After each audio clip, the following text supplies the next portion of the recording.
আজকে গিয়েছিলাম কীর্তনের প্রসাদ খেতে। তো তারই একটা ছোট্ট ভিডিও তোমাদের সঙ্গে আমি শেয়ার করছি। তো হ্যালো এভরিওয়ান, কেমন আছো সবাই? আমার নতুন একটি ভিডিওতে তোমাদের অনেক অনেক ওয়েলকাম। তো আমার সাথে আমার বরমশাই এসেছে, 2 মাসি, 3 মাসি এসেছে, মাসির ছেলে মেয়েরা এসেছে। তো সবাই মিলে আজকে আমরা এসেছি রাধাকৃষ্ণ ঠাকুরের কীর্তন হয়েছে, তো সেই কীর্তনেরই প্রসাদ খেতে। তো এই যে সবাই রাস্তাতে বসিয়ে খাওয়াচ্ছে।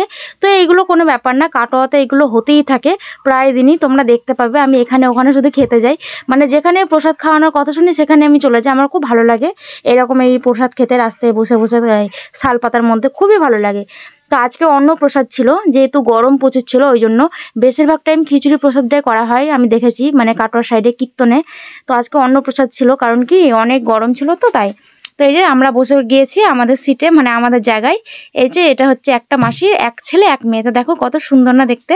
তো এরা একদম মানে একই রকম হয়েছে, ছেলে আর মেয়ে, 2 ভাই বোন আর কি।